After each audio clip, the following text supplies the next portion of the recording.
નમસ્કાર, દૂરદર્શન કેન્દ્ર પર હું જાસ્મીન આપનું સ્વાગત કરું છું। ભારત દેશ એક કૃષિ પ્રધાન દેશ છે અને કૃષિ સાથે જોડાયેલા એટલે એમાં પશુપાલન પણ ખૂબ જ મહત્વનો ભાગ છે। ખાસ કરી જે દૂધ ઉત્પાદન એ ગ્રામ્ય અર્થતંત્ર છે એનો મુખ્ય આધાર સ્તંભ પણ આપણે કહી શકીએ।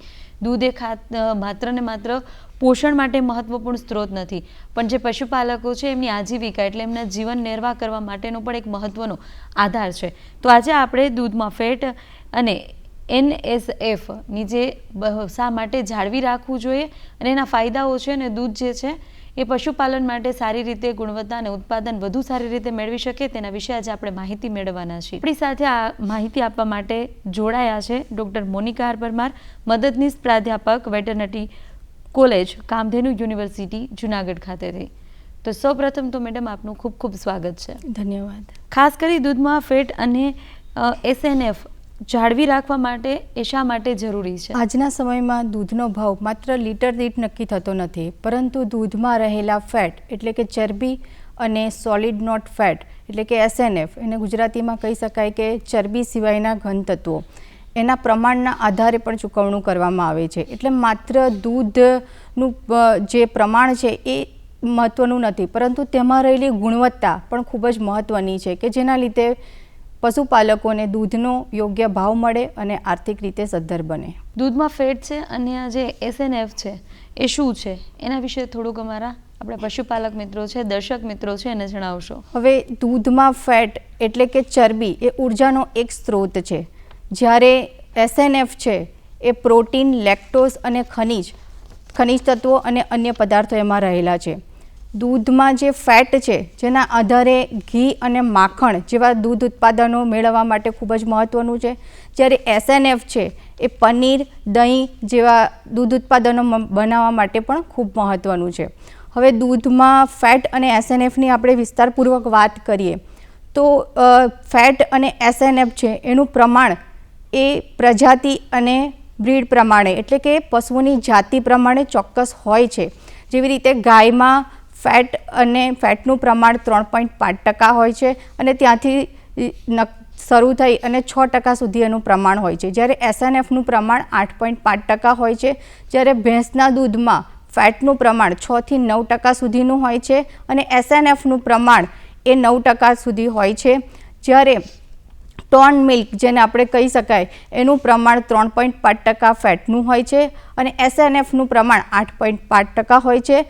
અને ડબલ ટોન મિલ્ક જેમાં ફેટનું પ્રમાણ 1.5% હોય છે અને SNFનું પ્રમાણ જે 8.5% હોય છે।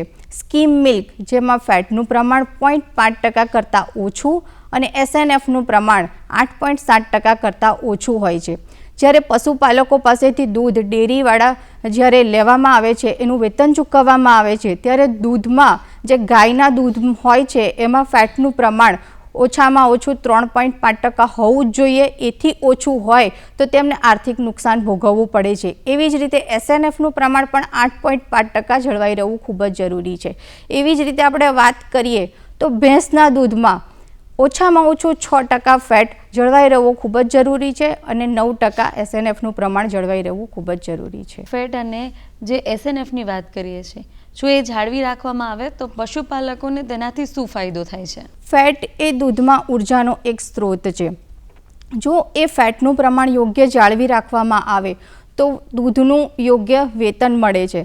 સાથે સાથે ફેટથી જે દૂધ ઉત્પાદકો જે આપણે વાત કરી કે ઘીનું પ્રમાણ પણ વધે છે, એમાં માખણનું પ્રમાણ પણ વધે છે, એટલે ઔદ્યોગિક રીતે પણ ખૂબ જ લાભ પશુપાલકોને થઈ શકે છે। એવી જ રીતે SNFનું જે પ્રમાણ છે એના લીધે જે દહીં છે અને પનીર છે એની ગુણવત્તા પણ વધે છે, એટલે ઔદ્યોગિક રીતે એને ડબલ ફાયદો થઈ શકે એમ છે। તો ફેટ અને SNF છે એ જાળવી રાખવાથી પોષણની દ્રષ્ટિએ શું ફાયદા છે તે આપણા પશુપાલક મિત્રોને જણાવશો। પોષણની દ્રષ્ટિએ આપણે વાત કરીએ તો ફેટનું પ્રમાણ જો વધારે હોય તો તેના કારણે જે બાળકો માટે વધુ ફેટવાળું દૂધ વધારે પૌષ્ટિક ગણવામાં આવે છે. અને એસએનએફની જ્યારે આપણે વાત કરીએ તો તેની અંદર પ્રોટીન, લેક્ટોઝ, ખનિજ તત્વો રહેલા હોય છે. એટલે જો એસએનએફનું યોગ્ય પ્રમાણ હોય તો શારીરિક વિકાસ માટે ખૂબ જ મહત્ત્વનું છે, હાડકાની મજબૂતી માટે ખૂબ જ મહત્ત્વનું છે અને સાથે સાથે એ રોગ પ્રતિકારક શક્તિ પણ વધારે છે. એટલે આરોગ્ય રીતે ફેટ અને એસએનએફનું પ્રમાણ દૂધમાં જળવાઈ રહેવું એ ખૂબ જ જરૂરી છે. ફેટ અને એસએનએફ જાળવી રાખવા માટે જે આહાર છે અથવા તો સ્વાસ્થ્યમાં શું ધ્યાન રાખવું જોઈએ? ફેટ અને એસએનએફ જાળવી રાખવા માટે પશુને સંતુલિત આહાર આપવો જોઈએ. સંતુલિત આહારમાં આપણે કહી શકાય કે લીલો અને સૂકો ચારાનું યોગ્ય મિશ્રણ અને એની સાથે સાથે સુમિશ્રિત જે દાણ છે એ યોગ્ય પ્રમાણમાં આપવું જોઈએ. ખનિજ મિશ્રણ છે એ પણ યોગ્ય પ્રમાણમાં આપવું જોઈએ. કેટલીક વૈજ્ઞાનિક પદ્ધતિઓ છે કે જેના કારણે એનો ખોરાકમાં ઉપયોગ કરવામાં આવે તો દૂધ અને ફેટનું પ્રમાણ એ વધે, દૂધમાં ફેટનું અને એસએનએફનું પ્રમાણ વધે છે. જેવી રીતે જે લીલો ચારો અને સૂકો ચારો છે એને ચાફ કટરમાં કટ કરીને એટલે કે એના ટુકડા કરીને જ્યારે પ્રાણીને આપવામાં આવે છે ત્યારે એમાં રહેલા ફાઈબર એટલે કે ઘણી વખત એવું બને છે કે સીધો લીલો ચારો અને સૂકો ચારો પ્રાણીઓને નીરવામાં આવે ત્યારે ખોરાકનો બગાડ અત્યંત વધુ પ્રમાણમાં થતો હોય છે. પાંદડા પશુ ખાઈ જાય છે અને રાડા બાકી રહે છે. જ્યારે એને ચાફ કરીને આપવામાં આવે એટલે કે ટુકડા કરીને આપવામાં આવે ત્યારે તેમાં રહેલા ફાઈબર છે, એવા જે પોષક તત્વો છે એ પૂરેપૂરી રીતે એ પાચક રીતે બને છે અને એના પોષક તત્વો જે પાચ્ય પોષક તત્વો છે એ પાચન તંત્રમાં સુધારો થવાથી દૂધની ગુણવત્તામાં પણ વધારો કરે છે. એટલા માટે આવી વૈજ્ઞાનિક પદ્ધતિઓનો પણ જો ઉપયોગ કરવામાં આવે તો દૂધમાં ફેટ અને એસએનએફનું પ્રમાણ વધે છે. જેવી રીતે વધુ દૂધ આપતી ગાયો અને ભેંસો છે એમાં એક સુમિશ્રિત જે આહાર છે, સંતુલિત આહાર છે એ માત્ર આપવું પૂરતું નથી. ઘણી વખત એવું પણ બને કે એને વધુ ફેટવાળો આહાર આપવો પડે. એના માટે જે વૈજ્ઞાનિક પદ્ધતિ છે કે જેને કહી શકાય કે સેચ્યુરેટેડ ફેટી એસિડ અથવા તો બાયપાસ ફેટ અને બાયપાસ પ્રોટીન એવો જે ખોરાક છે જે એને રાસાયણિક પદ્ધતિનો ઉપયોગ કરી અને જે ફેટયુક્ત ચરબીયુક્ત પદાર્થ છે એને વધુ કાર્યક્ષમ રીતે બનાવી શકાય અને એને વધુ સારી રીતે એને પૌષ્ટિકતા વધારવાથી એ દૂધમાં એનું પોષણક્ષમ મહત્ત્વ મળી શકે એ રીતે બનાવવામાં આવ્યો છે. જ્યારે આવી પદ્ધતિનો પણ ખોરાકમાં ઉપયોગ કરવામાં આવે તો વધુ ફેટ મળી શકે છે અને પ્રોટીન પણ આવે છે, બાયપાસ પ્રોટીન જે બજારમાં સામાન્ય રીતે બહુ ઉપલબ્ધ છે. જો પશુપાલક આવા બાયપાસ પ્રોટીન અને બાયપાસ ફેટ જેવા જેનો ઉપયોગ કરવામાં આવે, વૈજ્ઞાનિક પદ્ધતિ દ્વારા બનાવેલા જે ખોરાકને ઉપયોગ કરવામાં આવે તો જે વધુ દૂધ ઉત્પાદન આપતી ગાયો તથા ભેંસોમાં એ ખૂબ જ ગુણકારી છે અને તેનું સ્વાસ્થ્ય પણ જળવાઈ રહે છે અને સાથે સાથે વધુ દૂધ ઉત્પાદન પણ મેળવી શકાય છે.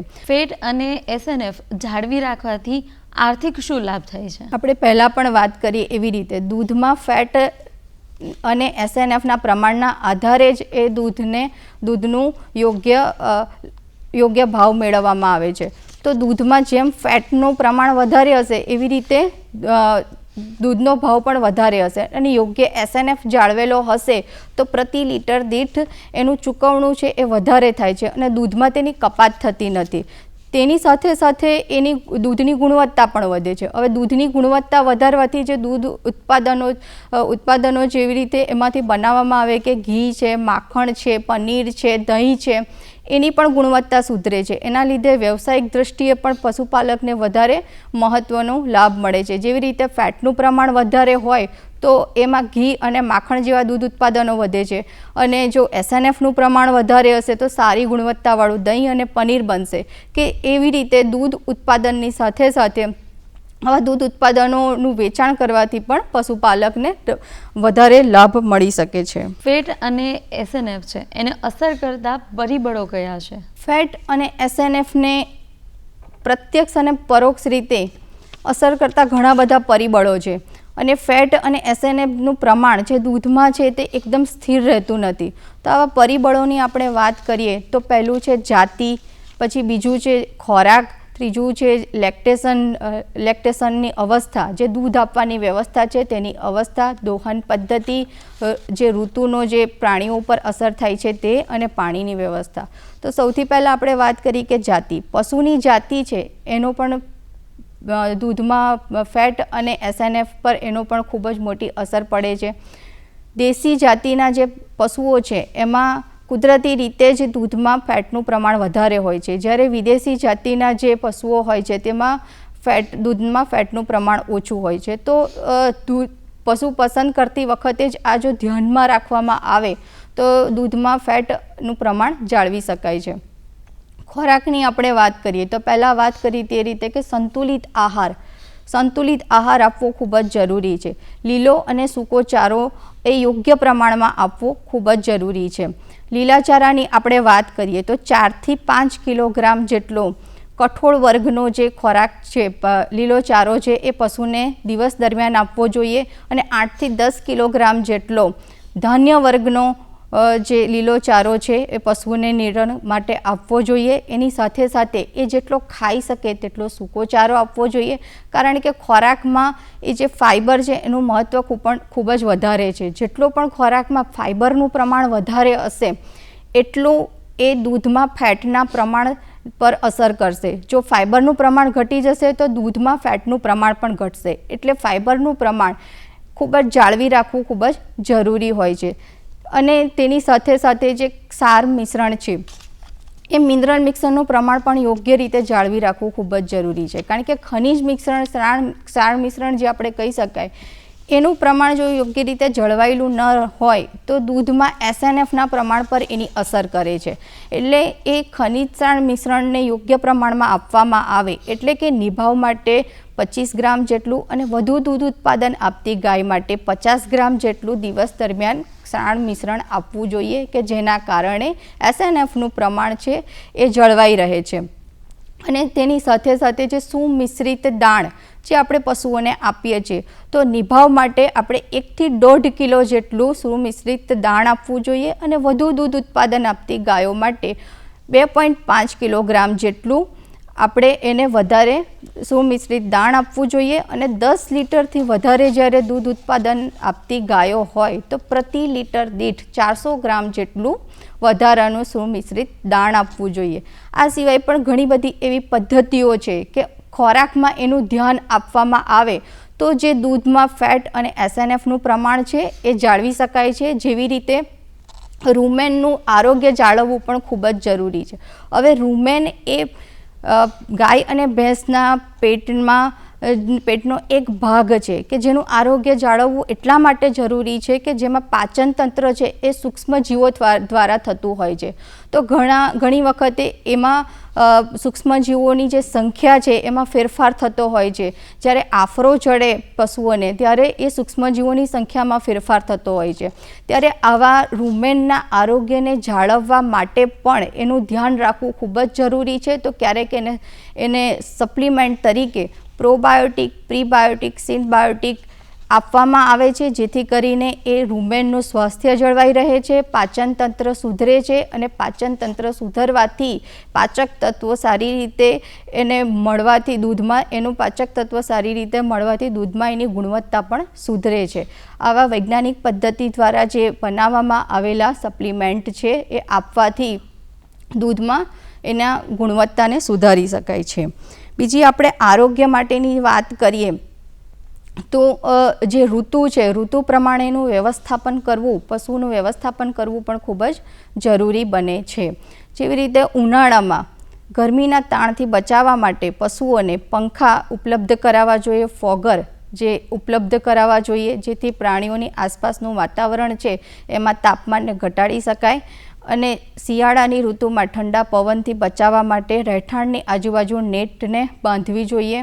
એવી જ રીતે રહેઠાણમાં છત સુધીની જે ઊંચાઈ છે એનું પણ ખાસ ધ્યાન રાખવું જોઈએ. એ 8 ફૂટ કરતાં વધારે હોવી જોઈએ, જેના કારણે પશુને શ્વાસોશ્વાસમાં તકલીફ પડે નહીં અને એ હલનચલન આરામથી કરી શકે. એના માટે પણ યોગ્ય એને જગ્યા પૂરી પાડવી જોઈએ. ખાસ આજે આપણે ફેટ અને SNF છે એના વિશે માહિતી મેળવી રહ્યા છે કે જે દૂધમાં કઈ રીતે જાળવી શકાય. તો એને લઈ આજે આપણી સાથે જોડાયા છે ડૉક્ટર મોનિકા પરમાર, મદદનીશ પ્રાધ્યાપક, veterinary college, Kamdhenu university, Junagadh ખાતેથી. મેડમ, આગળ પૂછવા માંગીશ કે ફેટ અને NSF છે એ જાણવા માટે કે એને વધારવા માટે કેવા પગલાં લેવા જોઈએ? હવે દૂધમાં ફેટ અને એસએનએફને વધારવા માટે કે જાળવી રાખવા માટે અગાઉ આપણે વાત કરી એ મુજબ સુમિશ્રિત સંતુલિત આહાર આપવો જોઈએ અને એના પછી આપણે એને ઘણી બધી વ્યવસ્થાની દ્રષ્ટિએ પણ ધ્યાન રાખવું જોઈએ, જે આપણે અગાઉ વાત ન કરી હતી કે દોહનની જે પદ્ધતિ છે એની પણ ખૂબ મોટી અસર થાય છે. દૂધ દોહતી વખતે શરૂઆતમાં ફેટનું પ્રમાણ ઓછું હોય છે પણ અંતમાં ફેટનું પ્રમાણ વધે છે. તો દૂધને દોહવાની જે પદ્ધતિ છે એના ઉપર ધ્યાન રાખવામાં આવે, એના સંપૂર્ણ દોહન પદ્ધતિ ઉપર ધ્યાન રાખવામાં આવે છે તો દૂધમાં ફેટનું પ્રમાણને જાળવી શકાય છે. અને બીજી આપણે વાત કરીએ તો એના જાળવી રાખવા માટે સંતુલિત આહાર ઉપરાંત પણ એના આરોગ્યને જાળવવું પણ ખૂબ જ જરૂરી છે. એ રસીકરણના પ્રોટોકોલને યોગ્ય રીતે નિભાવવું પણ ખૂબ જ જરૂરી છે અને તેને પશુને વર્ષમાં 4 વખત જંતુમુક્ત કરવું પણ જરૂરી છે કે જેના કારણે યોગ્ય પાચ્ય પદાર્થો છે એ દૂધમાં આપણે એની ગુણવત્તા વધારવામાં મદદરૂપ થઈ શકે છે. ખાસ કરી આપણા જે પશુપાલક મિત્રો છે અથવા તો ખેડૂત મિત્રો છે કે જેઓ પશુને રાખતા હોય છે, એમના વ્યવસાયનો એક ભાગ હોય છે, એમને ખાસ કરી અને જે એમને ગાયો છે એમનું દૂધ તો મળતું જ હોય પણ હજુ પણ સારી ગુણવત્તા માટે એમને શું સલાહ આપશો? પશુપાલકોને સારી ગુણવત્તાવાળું દૂધ મળી રહે એ માટે એ જ સલાહ છે કે પશુપાલકોએ સારી જાતના દેશી ગાય અને ભેંસને રાખવા જોઈએ. જેવી રીતે આપણે જોઈએ છે કે ગીર, કાંકરેજ જે દેશી ગાયો છે જેમાં ફેટનું પ્રમાણ દૂધમાં ફેટનું પ્રમાણ ખૂબ જ સારું છે અને એવી જ રીતે જાફરાબાદી જે ભેંસ છે એમાં ફેટનું પ્રમાણ સૌથી વધારે છે. ગુજરાતમાં જે 4 ભેંસની જાતો છે, મહેસાણા છે, સુરતી છે, બન્ની છે અને જાફરાબાદી છે, એમાં જાફરાબાદીમાં સૌથી વધારે ફેટનું પ્રમાણ છે. તો પશુ પસંદગી કરતી વખતે જ દેશી જે ગાય અને ભેંસ પસંદ કરવામાં આવે તો દૂધમાં ફેટનું પ્રમાણ જળવાઈ રહે છે. એને સારો આહાર પર ધ્યાન આપવું જોઈએ, સંતુલિત આહાર આપવો જોઈએ, એના આરોગ્ય માટે એને વેક્સિનેશન આપવું જોઈએ એટલે રસીકરણનો પ્રોટોકોલ છે એનું ધ્યાન રાખવું જોઈએ, એને જંતુમુક્ત કરવું જોઈએ એટલે કે ડિવોર્મિંગ એને રેગ્યુલર એટલે કરવું જોઈએ. એના પછી એમાં જે ધ્યાન રાખવા જેવી બાબત છે એ અગાઉ વાત કરી એ રીતે રહેઠાણનું અને ઋતુનું પણ વ્યવસ્થિત ધ્યાન આપવું જોઈએ કે જેના કારણે આપણે દૂધને પ્રમાણ તો વધારે મેળવી શકીએ પણ સાથે સાથે એની ગુણવત્તા પણ વધારી શકાય અને સ્વચ્છ દૂધ ઉત્પાદન માટેના જે પગલાં છે એને પણ યોગ્ય રીતે લેવા જોઈએ કે દૂધ દોહતી વખતે ચોખ્ખાઈનું ધ્યાન રાખવું જોઈએ અને દૂધ દોહતા પહેલાં એને આંચળને વ્યવસ્થિત રીતે જંતુમુક્ત કરવા જોઈએ, પોટેશિયમ પરમેંગનેટના પાણીથી સાફ કરવા જોઈએ અને દૂધ દોયા પછી પણ એને વ્યવસ્થિત રીતે જંતુમુક્ત કરવા જોઈએ. આવી જો કાળજી રાખવામાં આવે તો પશુપાલકોમાં દૂધનું ઉત્પાદન તો પ્રાણીઓ પાસેથી મેળવી શકે છે પરંતુ સારી રીતે સારું ગુણવત્તાવાળું દૂધ પણ મેળવી શકે છે જેના કારણે એમને વધારે નફો મેળવી શકે છે અને આર્થિક સદ્ધરતા એમની વધે છે. તો એવી કયા કયા વેક્સિનેશન છે અથવા તો જે પશુપાલકો છે એમના પશુની સ્વાસ્થ્ય પણ ખૂબ સારું જળવાઈ રહે તેના માટે થોડુંક વિસ્તારપૂર્વક પશુપાલક મિત્રોને માહિતી આપશો? હવે વેક્સિનેશનની આપણે વાત કરીએ તો છે એન્થ્રેક્સ કરીને જે રોગ આવે છે, ખરવા મોવાસાનો રોગ છે, પછી HS જે હેમરેજિક સેપ્ટિસેમિયાનો રોગ છે, બ્રુસેલાનો રોગ છે, બ્લ્યુટંગનો રોગ છે, આવા ઘણા રોગ છે કે જેને રોગ પ્રતિકારક શક્તિ વધારવા માટે આપણે એને વેક્સિનેશન આપવું જોઈએ અને ડિવોર્મિંગ પણ ખૂબ જ જરૂરી છે કારણ કે ડિવોર્મિંગના લીધે ઘણી વખતે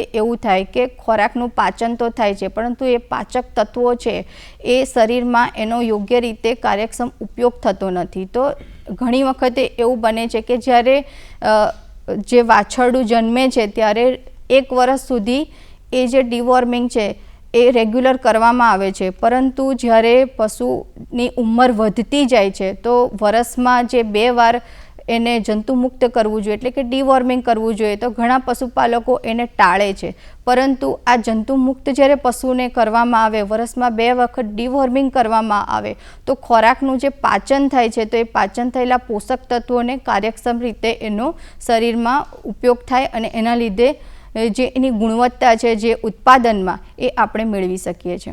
જેમ વેક્સિનેશનની આપણે વાત કરીએ તો કોઈ પણ પશુ છે એને કેટલા સમયના અંતરે વેક્સિનેશન કરવું જરૂરી છે જેથી કરી અને પશુનું સ્વાસ્થ્ય ખૂબ સારી રીતે જળવાઈ રહે? વેક્સિનેશનની આપણે વાત કરીએ તો બ્રુસેલાનું જે વેક્સિન છે એ વાછરડીને જ કરવામાં આવે છે, એટલે કરવામાં આવે છે અને 6 વર્ષની ઉંમરથી એને શરૂઆત કરવામાં આવે છે અને એના પછી જે HS નું જે વેક્સિનેશન છે એ ચોમાસા પહેલાં એને વર્ષમાં એકવાર કરવામાં આવે છે. એન્થ્રેક્સનું વેક્સિનેશન છે એ પણ વર્ષમાં 2 વાર કરવામાં આવે છે. FMDનું વેક્સિનેશન છે, ખરવા મોવાસા જે રોગ છે એ વર્ષમાં 2 વાર એનું વેક્સિનેશન કરવામાં આવે છે. આવી રીતે વેક્સિનેશનનો પ્રોટોકોલને જાળવવામાં આવે છે. જ્યારે આપણે વેક્સિનેશનની વાત કરીએ છીએ, જેમ તમે અનેક પ્રકારના જે પશુઓમાં રોગ છે એના વિશે માહિતી આપી, હવે કોઈ પણ પશુ છે એમાં કોઈ પણ રોગ છે એના લક્ષણો દેખાય તો ફેટ અને SNF પર તેની અસર કેવી હોય છે, એ કેવી રીતે ખબર પડે છે પશુપાલકોને, અથવા તો તે પછી એને કેવી રીતે કાળજીમાં લેવા જોઈએ? સૌથી વધારે દૂધનું પ્રમાણ અને એની ઉત્પાદનતા અને એની ગુણવત્તા ઘટાડે એવો જે રોગ છે એ મસ્ટાઇટિસ છે.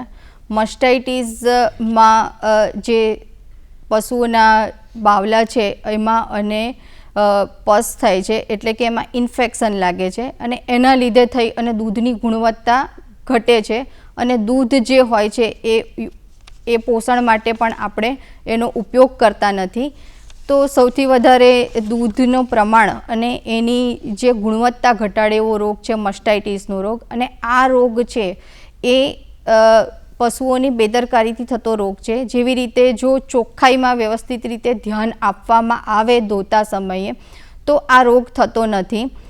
શરૂઆત આપણે જ્યારે પશુઓને ધોવાની કરીએ ત્યારે સૌથી પહેલાં એને પશુઓના જે આંચળ છે એને અને એના બાવલા છે એને પોટેશિયમ પરમેંગનેટના પાણીથી વ્યવસ્થિત સાફ કરવા જોઈએ, અથવા તો ટીટ ડીપ, અત્યારે જે નવી વૈજ્ઞાનિક પદ્ધતિ છે એમાં ટીટ ડીપનો ઉપયોગ કરી આંચળને જંતુમુક્ત કરવા જોઈએ. એના પછી ધોવાનું શરૂઆત કરવી જોઈએ અને ધોયા પછી પણ ટીટ ડીપનો ઉપયોગ કરવો જોઈએ કે જેના લીધે થઈ અને આ મસ્ટાઇટિસનો જે રોગ છે એ ના થાય. અને મસ્ટાઇટિસના રોગ થાય તો પછી એનો આંચળ ખોટા પડી જાય છે અને એ ફરીથી આંચળમાંથી દૂધ આવતું નથી, એટલે સૌથી વધારે આર્થિક નુકસાની ભોગવવી પડે છે પશુપાલકને. એટલે સૌથી વધારે જો ધ્યાન રાખવા માટે જો રોગ પર રાખવું જોઈએ, આરોગ્યનું ધ્યાન રાખવું જોઈએ તો મસ્ટાઇટિસ ન થાય એની કાળજી રાખવી જોઈએ.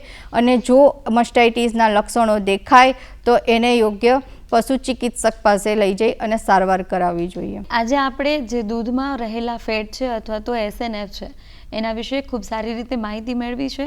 પશુ જો સ્વસ્થ હશે તો ચોક્કસથી એ દૂધ ખૂબ જ સારી રીતે, અને જે મેડમે ખૂબ જ વિસ્તારપૂર્વક આપણા પશુપાલક મિત્રો, કૃષિ મિત્રો છે એમને માહિતી આપી છે. ખાસ કરી પશુઓના જે આહાર છે એમનું સ્વાસ્થ્ય છે એ ખૂબ જ મહત્ત્વનું છે, ને આજની વૈજ્ઞાનિક અનેક પ્રકારની એવી પદ્ધતિઓ છે એનાથી પશુપાલકો છે ખૂબ જ આગળ આવી રહ્યા છે અને ખૂબ જ ઉત્પાદન અથવા તો જે એમનું દૂધનું જે સતત ઉત્પાદન છે વધારો જોવા મળી રહ્યું છે. ખાસ કરી પશુના આરોગ્યની સાથે જે વેક્સિનેશન છે એ પણ એટલું જ મહત્ત્વનું છે. પશુમાં કોઈ પણ જાતના લક્ષણો દેખાય છે, કોઈ પણ રોગના લક્ષણો દેખાય છે અને કેવી રીતે ટાળવા જોઈએ, ખાસ કરી વેક્સિનેશન એ ખૂબ જ સારું એવું શસ્ત્ર પશુઓના સ્વાસ્થ્ય માટે માનવામાં આવી રહ્યું છે. વૈજ્ઞાનિક પદ્ધતિ હોય કે પશુપાલન માટે જે ફેટ માટેની અથવા તો SNFની જે પ્રક્રિયા છે એ સમગ્ર આપણી સાથે અત્યારે જોડાયા હતા doctor Monika R Parmar. Madam, અમારી સાથે આપ જોડાયા, આપણા ખેડૂત મિત્રો અને પશુપાલક મિત્રોને ખૂબ સારી એવી માહિતી આપી, તે બદલ આપનો ખૂબ ખૂબ આભાર. તમારો પણ ખૂબ ખૂબ આભાર.